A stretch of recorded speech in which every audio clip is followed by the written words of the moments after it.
Haiti is the poorest country in the Western Hemisphere.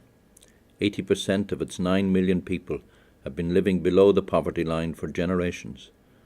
But the catastrophic earthquake of January 12, 2010, when 230,000 people died, 300,000 were injured, and 2 million displaced, has made the daily struggle to survive even more difficult. 300,000 residences, many commercial premises, churches and schools collapsed. This small nation was left broken and bleeding at every level. It's easy to see why the recently elected leader of Haiti's 140 Oblates, Loudeger Mazile, is said to have the hardest job in the Oblate world. But Loudeger is infectiously hopeful about the future and the contribution his young, energetic group of missionaries can make towards rebuilding the homeland they love. Newly elected President Martei's youth and obvious love for his country gives him further reason to hope, as does a new church, closer to the people in their daily struggles, that he sees emerging from the rubble. When Father Loudeger was in Dublin a few months ago, we did a short interview with him. I began by asking how his previous job had prepared him for his new role. I was responsible for Latin America on the General Council as a General Counselor. And that helped me to know the congregation and to know the world outside the Haiti.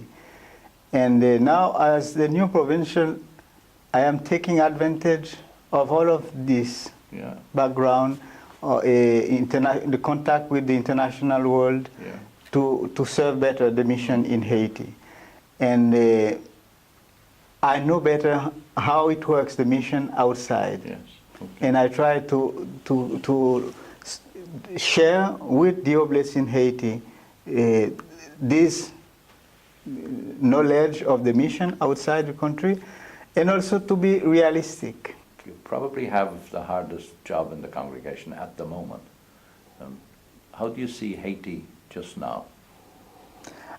I come to Haiti in a difficult moment, into that job of serving the mission of the Oblates in Haiti. After the earthquake, the situation is a little complicated. It was difficult before the earthquake. Now it is complicated, the situation in Haiti.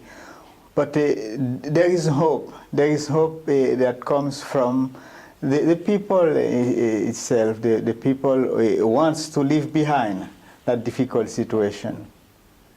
How did that earthquake affect you yourself? The earthquake affects me because the situation of the country has changed. The country has now less means to leave behind poverty. And the country now needs outside help because we cannot overcome the situation. The earthquake affected me because the Oblates have lost a member, and many Oblates have lost family members, and we have lost also houses, churches, and also friends.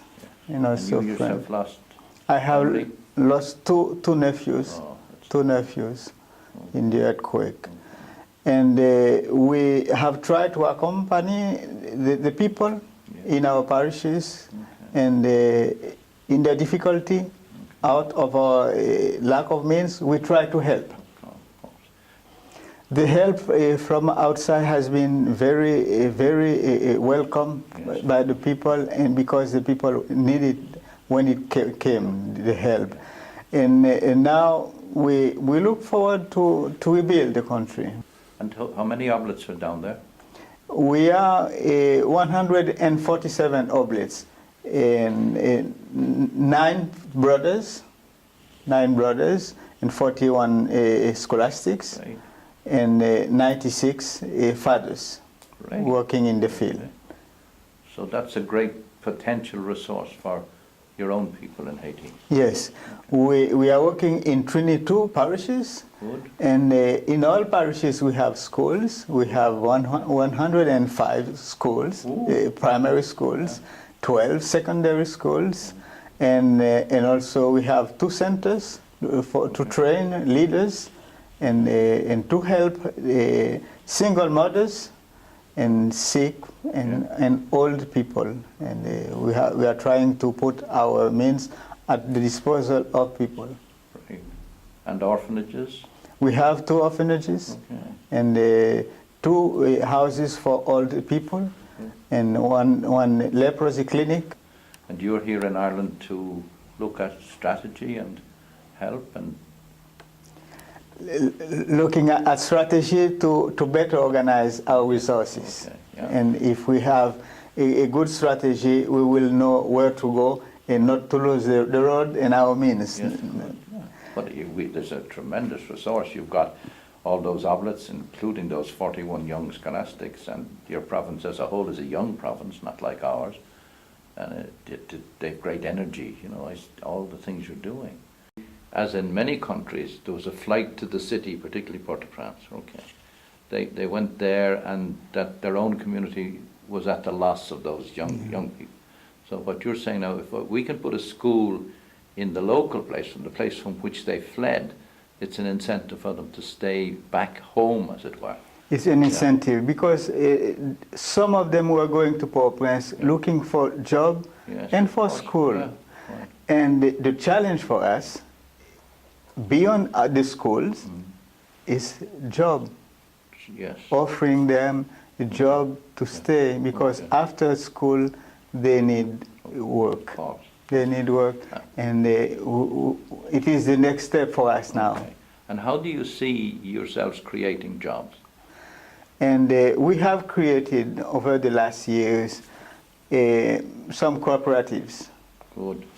And they be agricultural cooperatives? Agricultural cooperatives. They have been producing beans and coffee. Coffee beans. Coffee beans. Yeah. And for some reason, Haiti has lost the market. Okay.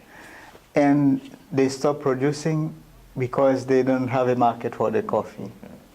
And if we could find a place to sell the coffee, it would be great. So what are your hopes for Haiti now? My hope for Haiti is that people will leave behind poverty and what happened last year, the earthquake. And my hope is based on the courage, resilience of people, and the desire to leave all that behind. And the recent reason for hope is our new president. He is young, and he's optimistic, and he loves the country, and he has a good way to be in touch with young people.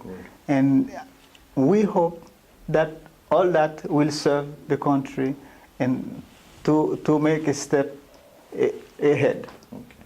So let's see, can we do that? Let's see, can we help you with strategic plan, and whatever other way we can, we'll be delighted to help with that hope in the future. It will be a great contribution to our work in the service of people in Haiti. That's what matters. Thank you. Thank you.